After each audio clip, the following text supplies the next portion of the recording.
हमारे सोसाइटी में लोग सोचते हैं कि आराम वाला टीचर वाला नौकरी मिल जाए या फिर जो कोई ऐसा जॉब मिल जाए जिसमें जो आराम हो। तो पुलिस में आप कहीं बोलोगे मुझे दरोगा बनना है, कहीं बोलोगे डीएसपी बनना है, तो लोग कहेंगे यार बहुत टफ है।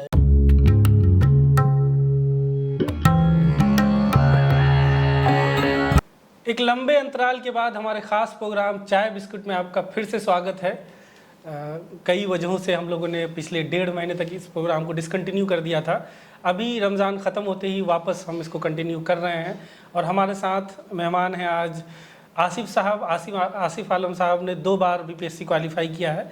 अभी फ़िलहाल राजगीर में इनकी डीएसपी रैंक को लेकर इनकी तमाम वहाँ जो ट्रेनिंग होती है वो चल रही है और इनसे तमाम चीज़ों पर बात करेंगे कि इनकी जर्नी शुरुआत कहाँ से होती है, ट्रेनिंग जो होता है वो किस तरह का होता है, कितने क्या क्या चैलेंजेस आते हैं, हर एक चीज़ पर बात करेंगे।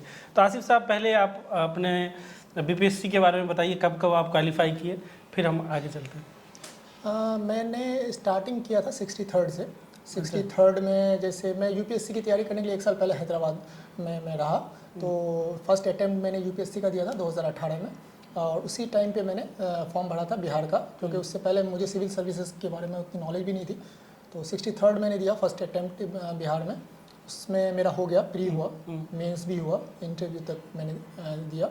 इंटरव्यू के बाद फिर इसका क्या था कि उस वक्त बैक टू बैक एग्जाम्स हो रहा था। 63rd का फॉर्म चल रहा है, 64th का भी आ गया है, 64th का भी मेरा पीछे से चल रहा था।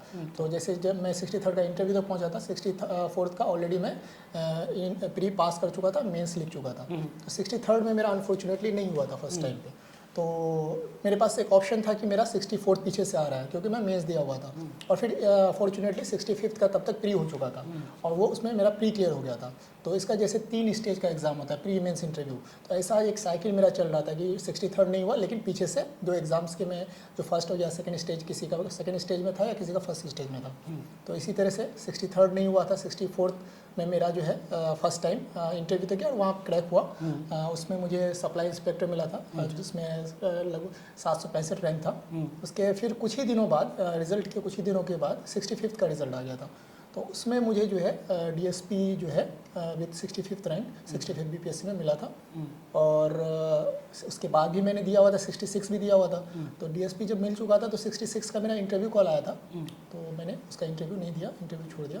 तो ये मेरा सफ़र था बीपीएससी का। तो आप रहने वाले कहाँ के हैं, कहाँ से आते हैं, उस बारे में थोड़ा बताएं। मैं बेसिकली तो मेरे mummy papa Purnia district Baisi के हैं। बायसी जो है मेरा ननिहाल और ददिहाल दोनों बायसी है। बायसी जनता का मेरा ददिहाल है और भुथा जो है मेरा ननिहाल है। लेकिन मेरे पापा की सर्विस किशनगंज डिस्ट्रिक्ट में ही थी, तो बचपन से ही हम लोग किशनगंज में शिफ्टेड हैं। किशनगंज में पानी बाग में जो है मेरा घर है और हम लोग बचपन से किशनगंज में रहते हैं। अभी सब कुछ किशनगंज का ही है। मेरा जो भी प्रूफ वगैरह है, जो भी डॉक्यूमेंट है, वो किशनगंज जी। लेकिन ओरिजिनली आप लोग बायसी के हैं? बायसी के हैं। तो टोटल कितनी बार आपने बीपीएससी दिया और बीपीएससी से पहले आपकी जर्नी क्या क्या थी, कैसे बीपीएससी ही आपको क्यों करना था, वहाँ तक कैसे आपने इसका काफ़ी ये सपना कहाँ से मतलब उपजा? काफ़ी इंटरेस्टिंग था एक्चुअली। देखिए, घर में तो मेरे पापा हैं जो कि सर्विस में है, एक क्लरिकल लेवल के सर्विस में है। तो हमेशा उनके साथ आना जाना, और कभी ब्लॉक चले आना तो वहाँ देखना वीडियो को या सीओ को, कभी एसडी ऑफिस में रहे तो वहाँ एसडी ऑफिस चले जाना, डीएम ऑफिस में जैसे इंडिपेंडेंट डे या रिपब्लिक डे में जाना। तो एक फैंटेसी तो थी कि हाँ, ब्यूरोक्रेसी का जो वो ग्लैमर होता है वो तो दिखता था, करना है। लेकिन डायरेक्शन हमारे, जैसे हम किशनगंज जैसे छोटे शहर में रहते हैं, तो सिविल सर्विसेज का मतलब वो है दिल्ली, हैदराबाद, ये वो। तो उस टाइम तक उतना पता नहीं था। लेकिन जैसे ही यहाँ से 10th करके बाहर गए तो था कि हाँ इंजीनियरिंग करना है। घर वालों ने बोला कि हाँ इंजीनियरिंग करना है, तो मैथ्स रखा, आईआईटी की तैयारी करी। उसमें आईआईटी तो नहीं मिला, बट इंजीनियरिंग मैंने किया। एक लवली प्रोफेशनल यूनिवर्सिटी पंजाब में है, वहाँ से 4 साल मैंने इंजीनियरिंग किया। फिर एमबीए की तैयारी मैंने की और एमबीए में मेरा एएमयू में हो गया था। तो एएमयू से मैंने एमबीए इन फाइनेंस कंप्लीट किया। एएमयू मुर्शिदाबाद सेंटर से, वहाँ से मैंने एमबीए फाइनल किया फाइनेंस से। तो उस टाइम के बाद मुझे जॉब भी लग गई थी मुंबई में। फाइनेंशियल एनालिस्ट का एक जो बिगिनिंग का पोस्ट था, बिगिनर का, वहाँ पे मुझे मिल गई थी। एट द सेम टाइम मेरा एक टेस्ट मैंने दिया था, एक MSIS अकेडमी हैदराबाद में। तो उसमें क्या था कि प्री मेंस इंटरव्यू उसका भी था, 3 फेज़। आपको क्वालिफाई, ऑल इंडिया टेस्ट हुआ था। तो उनका था कि अगर आप क्लियर कर जाते हो तो वो यूपीएससी की तैयारी कराएंगे free of cost, accommodation free, teaching free और विजन IAS की क्लासेस वो दे रहे थे। तो मैंने वो भी दे रखा था, उसका भी प्री पास किया, प्री मेंस और इंटरव्यू क्लियर करने के बाद उसमें हो गया था।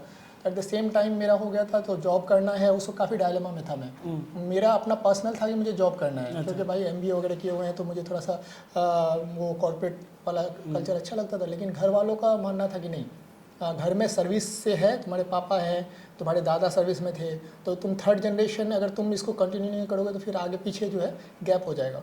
तो मम्मी का था कि नहीं, तुम्हें पैसे की ज़रूरत नहीं है। पापा से भी उन्होंने कंसल्ट किया कि नहीं, तुम जो है जॉब जो वहाँ पे मत जाओ, हैदराबाद चले जाओ। ठीक है, हैदराबाद का डिसीजन फाइनल हुआ। फिर मैंने AMU मुर्शिदाबाद सेंटर के कुछ प्रोफेसर्स थे, उनसे मैंने डिस्कस किया, वो क्योंकि मुझे काफ़ी क्लोजली जानते थे। उन्होंने भी कहा कि देखो, प्राइवेट जॉब वगैरह तो कभी भी तुम ले लोगे, तुम ट्राई करो और तुम में है कैलिबर, तुम कर सकते हो। एक कॉन्फिडेंस बिल्ड हुआ, हो गया। फिर मैं 1 साल कंप्लीट हैदराबाद में खुद को कट ऑफ किया। वहाँ पे रह के जैसे पूरी UPSC की तैयारी स्क्रैच से, शुरू से मैंने NCERT से उठाया, बार बार NCERT की बुक्स पढ़ना, जो स्टैंडर्ड बुक्स आते हैं वे लक्ष्मीकांत या फिर पॉलिटी के लक्ष्मीकांत हो गई, हिस्ट्री के स्पेक्ट्रम हो गई, और भी बहुत सारी जो स्टैंडर्ड बुक्स होती है, बार बार पढ़ना, तो एक अपना बेस तैयार करना। वहाँ से UPSC के लिए तैयारी स्टार्ट करी, बेस तैयार किया। विजन IAS के जो क्वेश्चंस के सेट होते थे वो बनाता रहा, उससे कॉन्सेप्ट्स क्लियर होता रहा। और फर्स्ट अटैम्प्ट दिया, वहाँ पे UPSC का प्री नहीं हुआ, लेकिन उसी तैयारी से मेरा UPSC का क्लियर होना शुरू हुआ। तो एक मुझे जो है रास्ता देखने लगा कि नहीं, मैं कर सकता हूँ, जो कि बहुत पहले ड्रावना लगता था कि यार इतनी भीड़ है। कौन सा साल था ये था 2017 में मैं हैदराबाद गया, कंप्लीट 1 साल वहाँ रहा। 2018 जून में वहाँ से मैंने UPSC का प्रीलिम्स देके वहाँ से मैं आया वापस बिहार। और वहाँ का जैसे UPSC का प्रीलिम्स हुआ था, उसके 20 दिन बाद BPSC का प्रीलिम्स था। तो 20 दिन मैंने BPSC के लिए तैयारी करी, जो भी तो इसका थोड़ा सा अलग पैटर्न होता है उसको देखा और दिया, तो उसमें हो गया।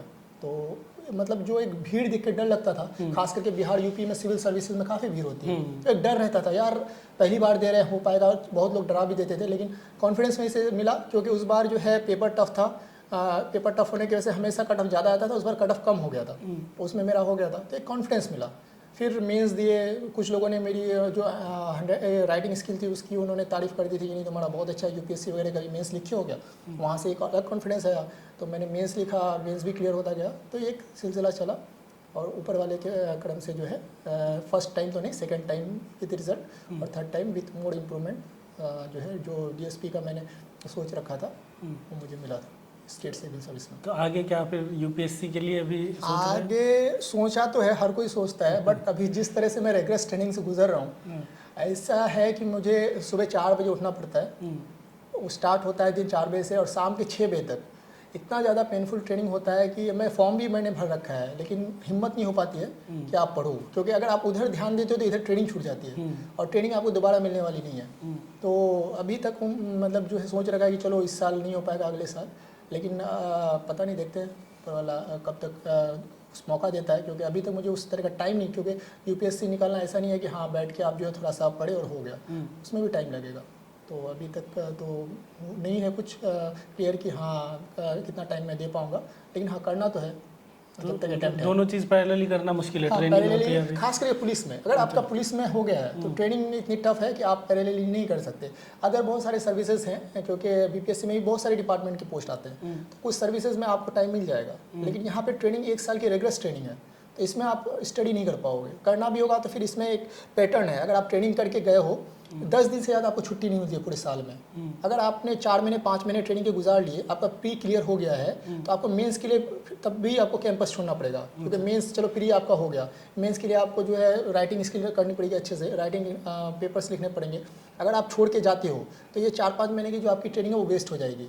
आपको जो है 10 दिन से ज़्यादा आपको लीव नहीं मिलने वाला है। तो आप छोड़ के जाओगे, आप मेंस दिए करके आए, पता चला मेंस क्लियर नहीं हुआ, तो जो 4 या 5 महीने या 6 महीने की आपने वहाँ ट्रेनिंग कर रखी है वो आपका जीरो हो जाएगा। फिर दूसरे बैच में आपको स्टार्ट करना पड़ेगा स्क्रैच से।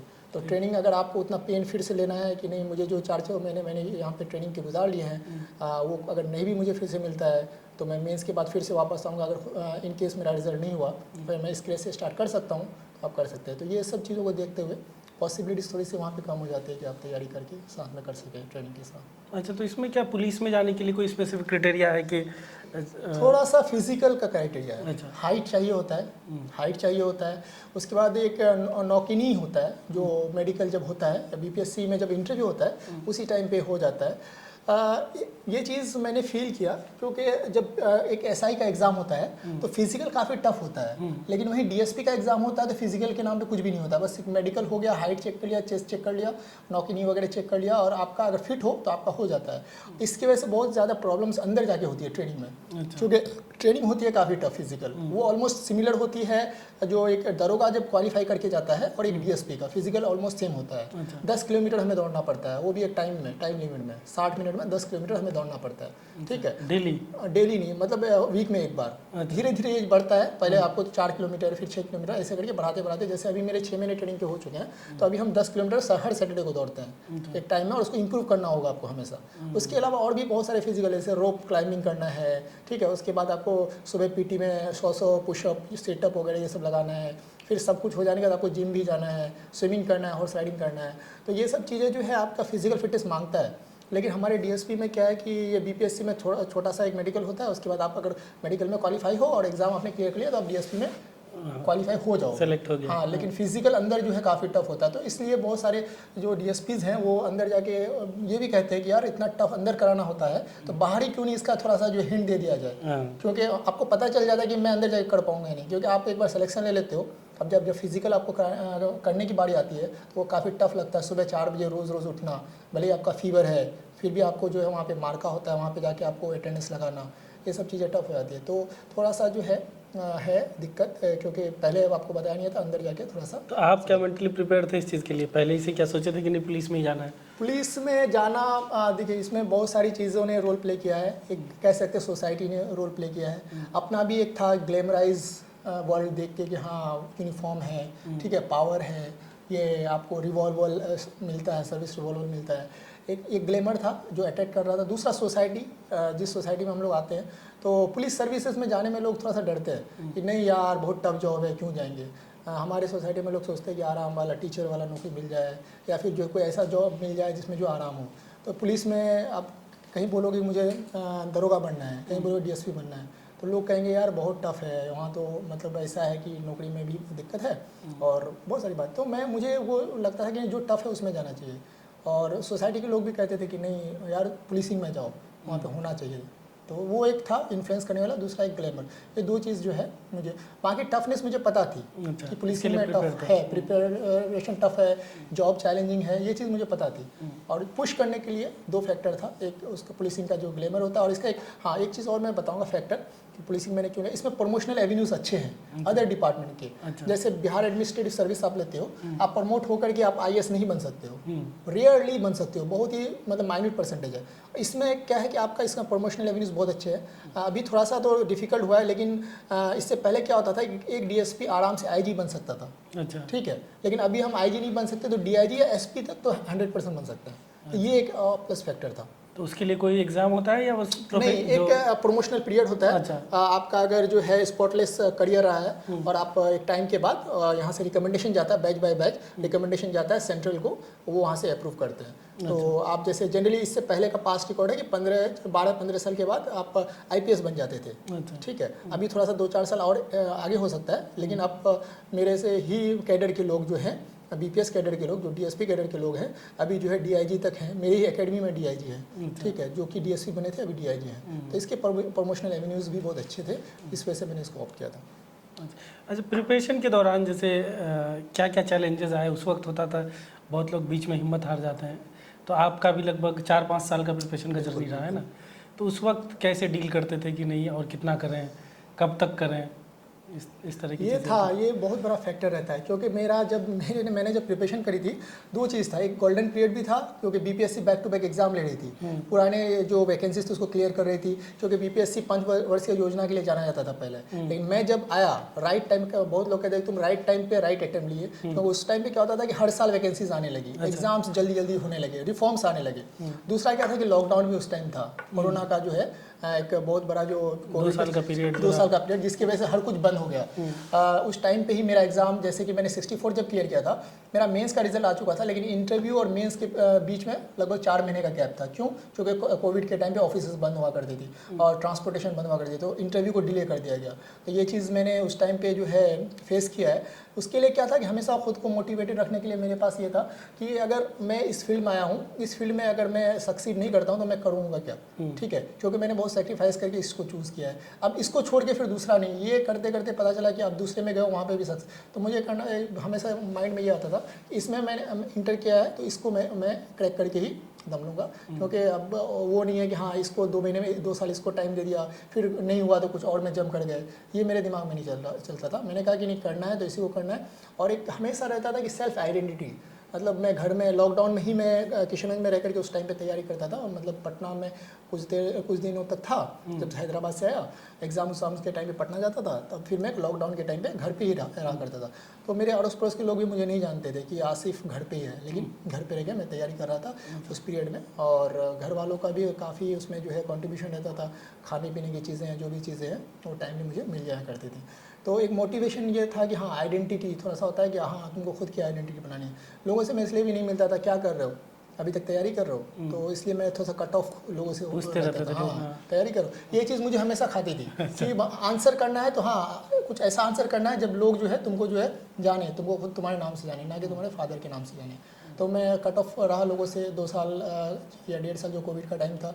रिजल्ट भी डिले होता था, एग्ज़ाम लेट से होते थे, लेकिन एक हमेशा था कि अपना एक आइडेंटिटी बनाना है।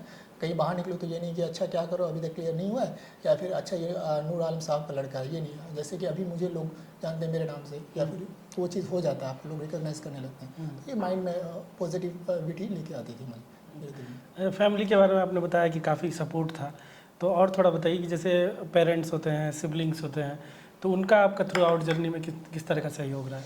घर वालों का तो सपोर्ट था, क्योंकि इतने दिन तक तैयारी करना, आप बीटेक कर चुके हो, एमबीए कर चुके हो, फिर भी आप जॉब नहीं कर रहे हो, तो अगर सपोर्ट ना मिले घर वालों का तो आप नहीं कर सकते।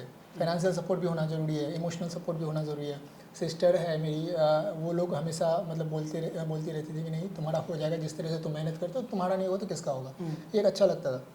बहुत लोग दोस्त लोग कहते थे कि नहीं तो मतलब जो है इस तरह से आसिफ जितना कट ऑफ खुद को रखा है, इस तरह के एग्जाम्स को निकालने के लिए खुद को कट ऑफ रखना पड़ता है, ना कि जो है आप 2 घंटे घर पे हो फिर 1 घंटे जो है मार्केट में दोस्तों के साथ घूम रहे हो। ये चीज़ था। घर वालों का सपोर्ट तो था ही, जैसे कि मैं घर पे रहता था तो कुछ भी मार्केटिंग करने के लिए नहीं भेजा जाता था मुझे, पापा मेरे सारा करते थे, घर का कोई भी काम मुझे नहीं बताया जाता था। चाय नाश्ता वगैरह जो टाइम पे होता था, मैं जैसे अपने रूम पे पढ़ता था, फर्स्ट फ्लोर पे आया, नहाया, खाना टाइम पे लगा हुआ टेबल पे, फिर खाया अपने टाइम पे। मतलब एक्स्ट्रा करिकुलर कुछ भी मुझे नहीं करवाया जाता था कि घर का कुछ चलो जाओ सब्जी लेके आ जाओ, ये सब चीज़ें भाई। तो इस तरह के सपोर्ट मुझे मिलते थे। और फिनेंशियल कोई इशूज़ इसलिए नहीं था कि मेरे पापा जो हैं गवर्नमेंट सर्विस में थे, और उसकी वजह से मुझे फिनेंशियल का भी इशूज़ नहीं है।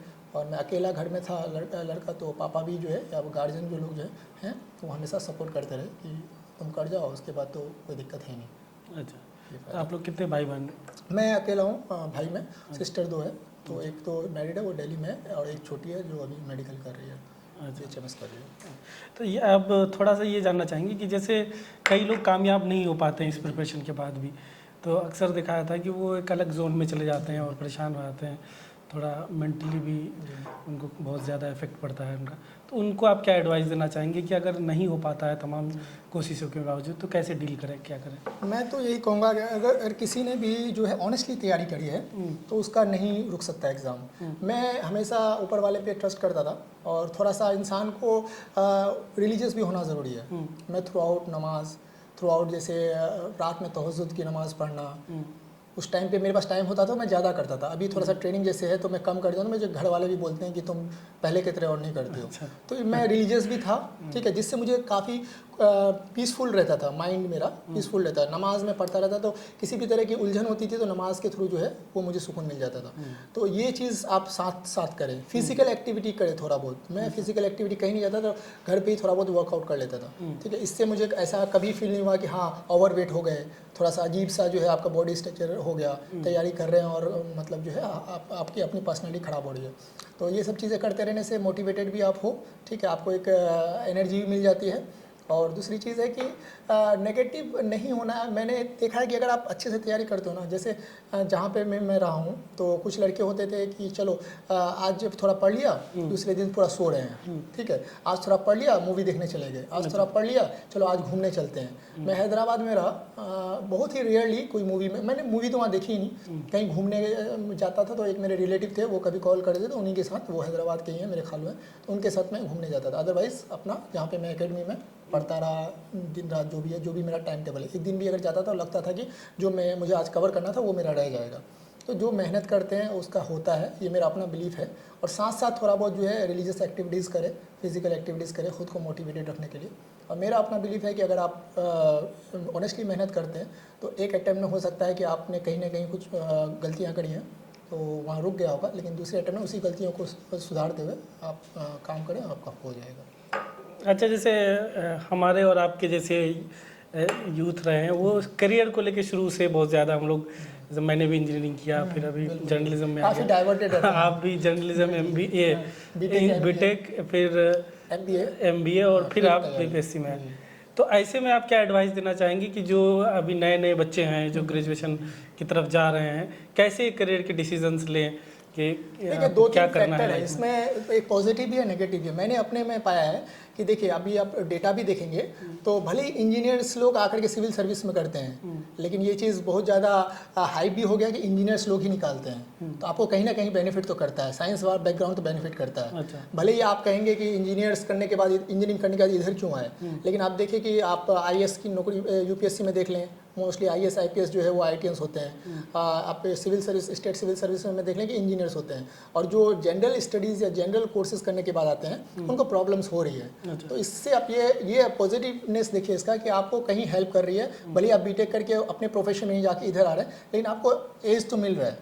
एक कहते हैं ना कि साइंस पढ़ के जो लड़का आता है उसको ग्रास्पिंग पावर थोड़ा सा अच्छा होता है, तो कम टाइम पे वो कर भी लेता है। और दूसरा इसका नेगेटिव साइड ये भी है कि हाँ, इंजीनियरिंग आपको जब यूपीएससी करना है या बीपीएससी करना है तो आप इंजीनियरिंग करके फिर इधर क्यों आते हैं। तो उसके लिए भी एक ये है कि अगर आपको इंजीनियरिंग नहीं करा तो मैं तो, जैसे मुझे उस टाइम पे बताने वाला कोई नहीं था, डायरेक्शन देने वाला कोई नहीं था उस टाइम पे। सोशल मीडिया, फेसबुक, व्हाट्सएप में इतने इंटरव्यूज़ भी नहीं आते थे, क्योंकि हम लोगों ने जैसे 2014 में इंजीनियरिंग करी है तो 2010 में ही मैंने एडमिशन लिया था, तो उस टाइम पे इतना ज़्यादा नहीं था, क्रेज भी नहीं था और इस तरह कंटेंट भी नहीं मिलता था।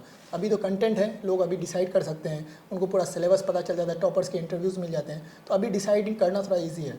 तो आप अभी से डिसाइड कर लें कि नहीं मुझे सिविल सर्विस ही करना है, तो और भी कम टाइम में आप कर सकते हैं, क्योंकि इसमें सिंपल ग्रेजुएशन में 3 साल में कंप्लीट करके आप जो है तैयारी कर सकते हैं। जैसे ऑप्शनल होता है, ऑप्शनल कुछ ऐसा ऑप्शनल आप रख लें जनरल जो कोर्सेज से ग्रेजुएशन करते हैं, जो आपको यूपीएससी के ऑप्शनल में भी हेल्प करे। तो ये एक स्ट्रेटजी के थ्रू आप जा सकते हैं। हमें इतना लॉन्ग रूट यूज़ करने का रीज़न यही था कि हमें कोई बताने वाला नहीं था, इसलिए चीज़ों को स्ट्रेटराइज नहीं कर पाए। अच्छा। मेन इशू ये था, लेकिन इंजीनियरिंग किया या एमबीए किया तो उसका मुझे बेनिफिट मिला, क्योंकि मैंने बोला कि बहुत कम टाइम पे मैंने निकाल लिया। वहीं पे बहुत सारे लोग अभी तैयारी कर रहे हैं, अभी तक उनका क्लियर नहीं हुआ। तो आप जब साइंस बैकग्राउंड से आए तो सब्जेक्ट्स फिर आगे लेकर आप क्या गए बीपीएससी में? वहाँ पे इंजीनियरिंग के सब्जेक्ट्स होते हैं, लेकिन मैंने जो जिस ट्रेड से इंजीनियरिंग करी थी उसका वो सब्जेक्ट वो नहीं होता है, चाहे वो यूपीएससी के सिलेबस में या बीपीएससी के सिलेबस में। इलेक्ट्रॉनिक्स एंड कम्युनिकेशन वहाँ पे अवेलेबल नहीं रहता है, तो ऑब्वियस है तो आपको दूसरा सब्जेक्ट लेके जाना है। तो दूसरे सब्जेक्ट्स में ह्यूमैनिटीज़ सब्जेक्ट्स इसलिए ज़्यादातर लोग चूज़ करते हैं, क्योंकि उसका रिकॉर्ड हमने जब निकाला कि हाँ ये सब्जेक्ट्स में जो है कम टाइम पे अच्छा स्कोरिंग है, तो ये सब चीज़ें मायने रखती है जब आप ऑप्शनल चूज़ करते हो।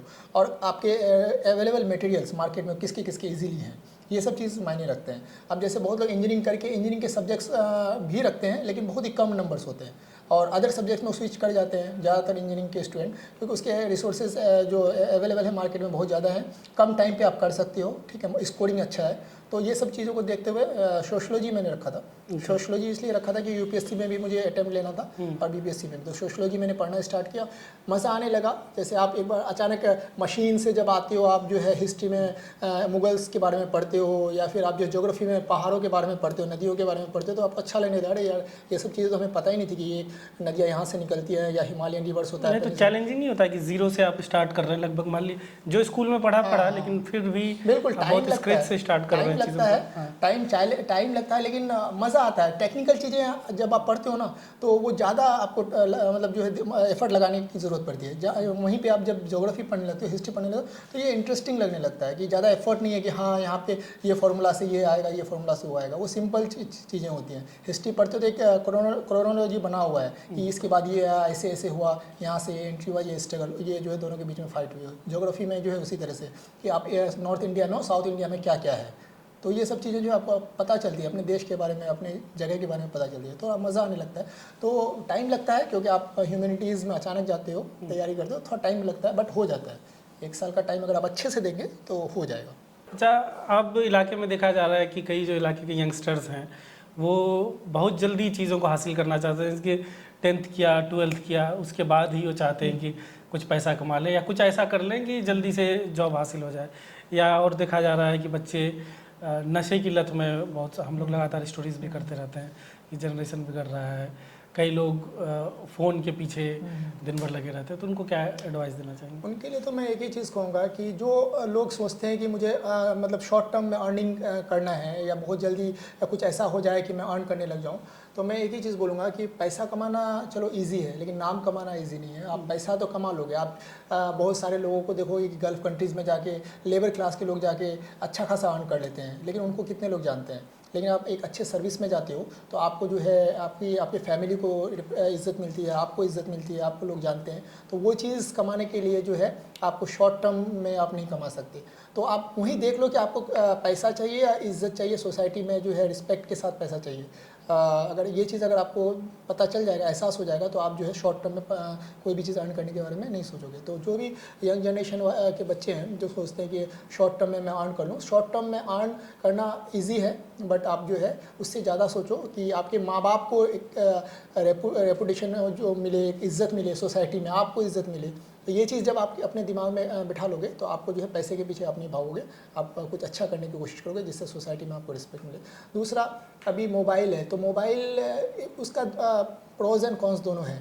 मेरे टाइम पे भी मोबाइल था, व्हाट्सएप था, तो मैं जो ग्रुप्स होते थे, जैसे कोई ग्रुप्स क्रिएट कर दिया, फालतू के ग्रुप्स को मैं एग्जिट उसी टाइम कर देता, देखता था कि ये मेरा काम का ग्रुप नहीं है, उसको एग्जिट कर देता था व्हाट्सएप में।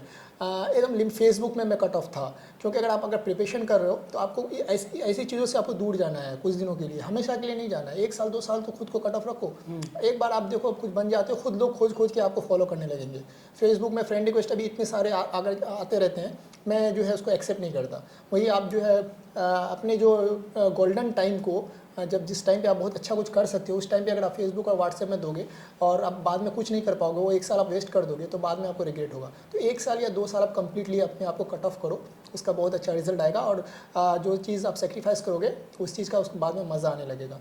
मोबाइल को पॉजिटिव में यूज़ करिए आप। जैसे मेरे टाइम पे भी था, तो मैं घर पे रहता था, लॉकडाउन था, हिंदू पढ़ नहीं पाता था, तो मोबाइल में PDF डाउनलोड करता था द हिंदू का, रोज़ मैं पढ़ता था, एडिटोरियल्स में पढ़ता था। मेरा अभी भी मैं एडिटोरियल्स वगैरह पढ़ता रहता हूँ द हिंदू के।